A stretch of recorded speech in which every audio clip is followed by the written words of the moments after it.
Hi, everyone. Welcome to another exciting edition of Words, Images, and Worlds. Delighted to be talking writing craft. And on this episode, I am speaking with author Dennis K. Crosby. Dennis, thank you for joining. Oh, thank you for having me, Jason. Really appreciate being here. Absolutely glad to have you. And I know that listeners out there will be able to find your work in several anthologies.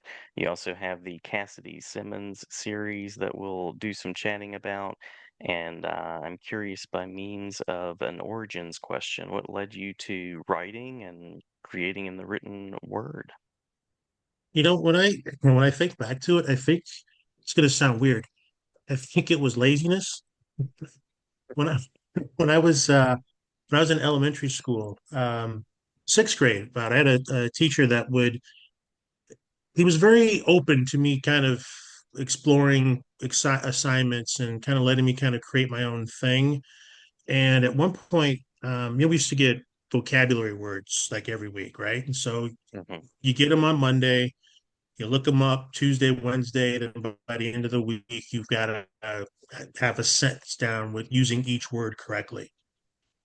And so at some point, I got exhausted from doing that. And so I asked him if I could actually write a story, a 1, 2 paragraph story, just using those words. And he thought about it. And he's like, you know what? That's an interesting challenge. Go ahead and give it a shot. And so he let me do it. I had 20 vocabulary words. I did 2 paragraphs. I wrote it out and it came out great. And so, from that point on, it was like writing was like this achievable challenge. It was fun. I had a very active imagination as a kid. And so, writing was a way to kind of channel that because I wasn't the kid that was going out and like playing cops and robbers. And I had action figures, but I had them just to collect them, not necessarily to play with them. But I had all these things going on in my head, and I think from that moment on, I really just enjoyed the art of storytelling. Obviously in short form, but then kind of expanding on that through the years. And that's where it really began. I wrote throughout high school. In the early 2000s, I wrote a lot of poetry. I was a private investigator for a number of years, and I would sit in my car just waiting for something to happen, as one does. And I'd write poetry or I'd write some short stories. And it's just a thing I've always enjoyed. And I didn't really get into learning the finer points of it until, much later in life. But I've always appreciated, always enjoyed it, always loved great writers and authors, that they've kind of inspired me and made me see that there are different ways to tell a story. You get 26 letters in the English language and you're able to create these amazing worlds and these great adventures. And it's fun to be able to do that from time to time. Wow. Mm. I love the vocabulary lesson that went well. I love that your teacher allowed you to explore something new. And I imagine as a private investigator, you probably have gained a lot of insight into human experiences and interactions too. Yeah, I started when I started working, I was 15. I started working in retail sales, and I was working I was in the Chicago area where I grew up, town called Oak Park, and I worked at a local home improvement center long before like Home Depot and Lowe's. And so I would get to know people in that regard, right? Trying to sell, trying to upsell, figure out what they wanted. I went to college. I worked my way through college. I got a degree in criminal justice. I planned to go into law enforcement at some point, and ended up becoming a private investigator instead. And yeah, in that regard, you kind of learn people's behaviors. You learn what they do. You're just like paying attention and watching the things that they do, the times that they do them, the places that they do them. Just watching and really absorbing that human behavior, how they interact with other folks, how they try to avoid other folks. All of that really, I think, lends to just a better understanding of, the human condition. And at one point, I decided to pursue a master's degree in forensic psychology. And I initially did it to become a stronger investigator. But I found that I wanted to get more experience in mental health. And so I left the PI gig went into mental health. And I've been in that field now for about 17 years, mostly community mental health. So I work with men and women that struggle with addiction, that have mental health challenges, housing insecurities, food insecurities, things like that. And so that's another area where I just tend to learn about people, learn about, how they engage, what scares them, what triggers them, what excites them, what makes them sad, happy. And all that really goes into making some really strong characters when I write. Yeah. Yeah. As far as influences, what or who are some of the authors, the titles, the other experiences that have shaped you? Ah, man. So when I finished college, I wasn't like I was a reader when I was a kid, and then like high school, college, I kind of stopped because I just felt like I was studying a lot, and when I wasn't Hmm. studying, I was Hmm. working.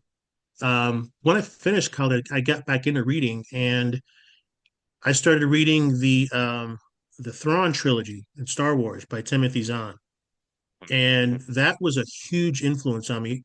Not just because the story was great, but because I was reading something that I could actually like truly envision, right? It was just this ongoing saga with these characters that I grew up loving. And what he was able to do in that trilogy just kind of opened my mind and expanded me into thinking, man, maybe I can do that one day. Maybe I can take an existing story and continue it, or hey, maybe I can create my own story and kind of go from there. So I read a lot of his work. I read a lot of Anne Rice, early on. Interview with a Vampire just kind of blew me away. A lot of Carrie Arthur, Kelly Armstrong, Kevin J. Anderson. I mean, all the people that were writing sci-fi fantasy. That's really where my heart was at the time. Um, they just got me going, got me pumped, and got me really thinking about the possibility of becoming a storyteller at some point. Yeah, there's several names there that I really appreciate as well, and I can see the influence when thinking about Cassidy Harris. I can think about the characters that I've read and some of those Mhm. pieces that come through. Uh, what was it like getting that character out into the world, and what should listeners know about that series? So, um, Death's Legacy, Death's Debt, Death's Despair. It's all part of this Cassidy Simmons series. I started the first book when I was in grad school. I went to grad school again, and got a degree in. I got a Master of Fine Arts degree in creative writing, and the first book was actually my master's thesis. I started actually writing when I got into the program. I was working on a vampire novel, and then I took a screenwriting course, and I came up with this story, and I wrote a screenplay, and I learned a couple things. One, screenwriting is hard. It is hard for me. It is not a skill I mastered. I did very well in the class, both part one and part two. I got an A. Thank you very much.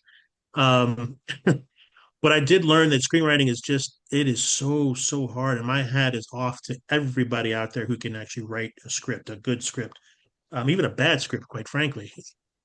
Um, I got through the course. Script was okay, but I wanted to expand that story and expand that character. And so I shifted my thesis from the vampire novel to what became Death's Legacy. Um, it is influenced heavily by my love of Greek mythology. It Mhm. is influenced heavily by my love of shows like Supernatural, Buffy the Vampire Slayer, Jessica Jones. My character is very much a person who is flawed. She has some challenges. It's not like that trope where you've got the person with the heart of gold, but she's an alcoholic.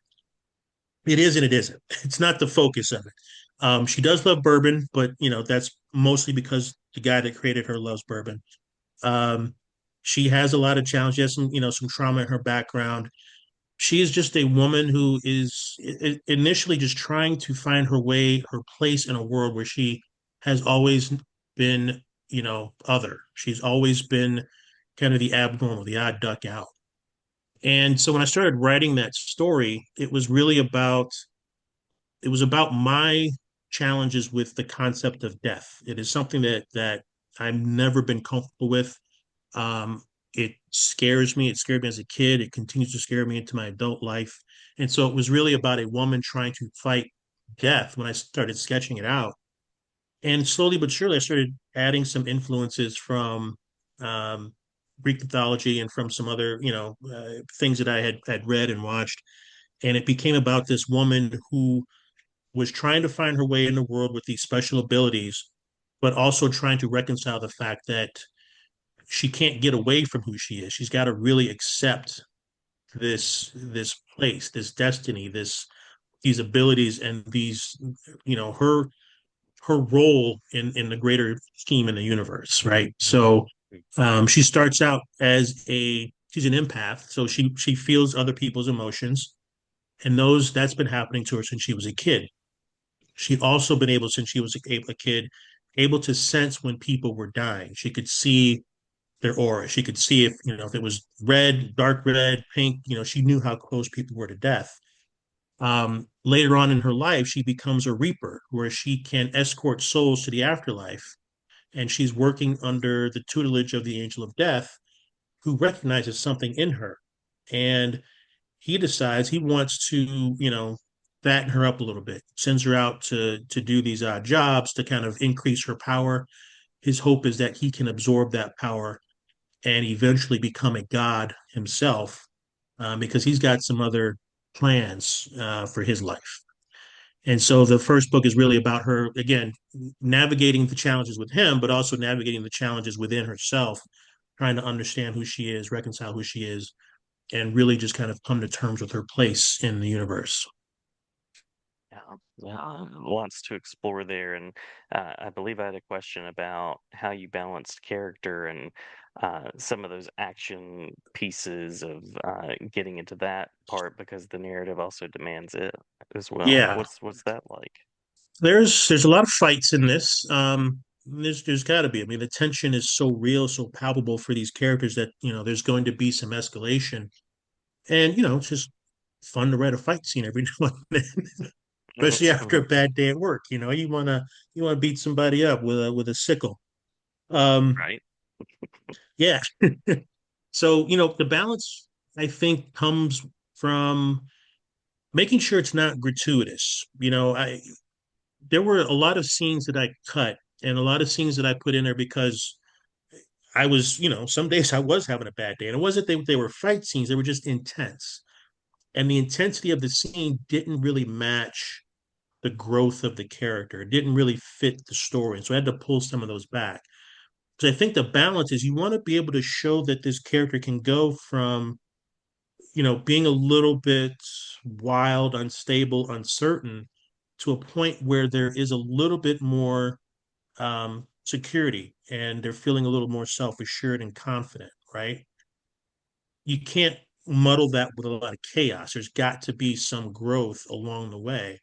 And I think the balance comes in um, that character recognizing that in and of themselves. Sometimes they don't. Sometimes it takes someone else that they work with or work alongside to kind of point that out to them. And so she's got a few supporting characters, people that really care about her, want to see her do well, and that is kind of their roles to help kind of keep her on track, keep her on that road to really understanding who she is, what she can potentially become, and filling her with the confidence that she can get through all of the challenges that she's currently facing. Yeah, yeah. So much like life. So much like So life. much like life. Exactly.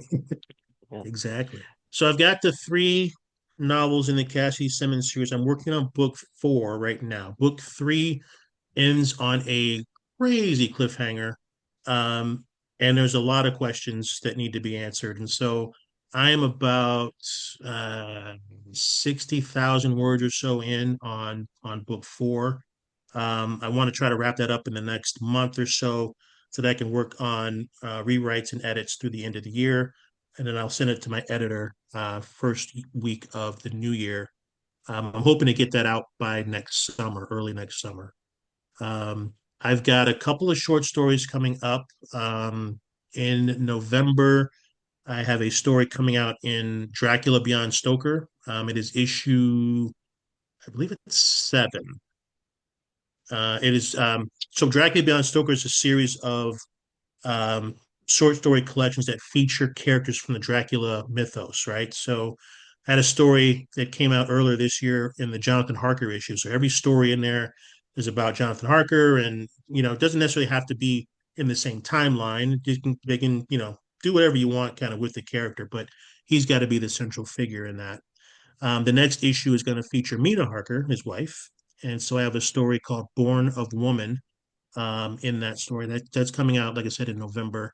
I have a story coming out in the first part of the new year in called the Villains Club. It's an anthology of stories in which the villains are the main characters. And yeah, the prompt was create a villain, tell their story, but keep it kind of light, keep it fun, keep it interesting. Make these folks have some fun with the fact that they are the bad guy.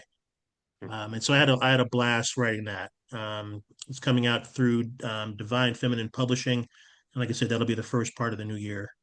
Um, and then I have a couple other things that are coming out that again I can't less talk about just yet, but they are fun, they are exciting, and I think people will really really enjoy them. Absolutely, I am sure. I'm sure. Yeah. Um, yeah, if I'm a listener, where can I go to follow along to learn more about you? Social media or convention spaces or anything like that? Yeah, come check me out at DennisKCrosby.com. That's my website. It has all the books I've written are there with their um, purchase links, including all the anthologies. There are episodes of podcasts that I've been on, interviews that I've been involved with. That's a great kind of centralized place to find me. You can sign up for my newsletter, which comes out every other month, and I usually present some fun information for those that subscribe. Often have giveaways too for people that subscribe because why not? Mhm. And then on the socials, you can usually find me at Dennis K Crosby. I'm really really into Instagram. I do have Facebook as well, and Threads, so you can usually find me on one or all of those. Again, at Dennis K Crosby. Fantastic. Did we miss anything that you want to make sure to include on the interview before we close out? I would share one other thing. I have recently kind of upgraded myself to editor. Um, I co-edited Nice. a horror anthology, and this horror anthology is actually a charity anthology. It's called Dread Coast, SoCal Horror Tales, and it features 24 short stories written by 24 Southern California writers. All the stories are set somewhere in and around Southern California. They range from comedic horror to cosmic horror to body horror and everything in between. But the proceeds from the sale of the book are going toward the charity toward helping folks recover from the Palisades and the Eaton wildfires earlier this year. So Hmm. we got to, yeah, a bunch of us got together and said, we're not firefighters. We can't necessarily help with rebuilding, but we can do something that can try to help this cause. And so they graciously donated their time and stories. I co-edited this with Casey Griffin, and we published it under No Bad Books Press. Came out in August, and it's been doing really well. But yeah, we just want to let people know that it's out there. And again, proceeds Hmm. go toward this great, great charity to help these individuals and families that were impacted by these wildfires. Love that. I love the editing space because you get to be sort of a person who invites other people in to create and share, and then to have Yeah, that additional step of a direction and a purpose, some kind of help that exactly. comes with that. Yeah, that's very I cool. I love that because I recognize that none of us get to where we are as published authors without having some help. Someone has either given us some advice or maybe included our story in their collection or told us about an opportunity, a writing opportunity. It's a collective, right? We can all kind of share in this pie and like, lift each other up. And yeah, like you're right. It's great as an editor to be able to take in these stories and really, maybe help someone get that leg up. There are a couple folks in there who had, never been published before. But we've also got some New York Times bestsellers and everything in between in this collection. And so, yeah, I love being able to not just share the wealth, but just kind of build up the writing community any way possible.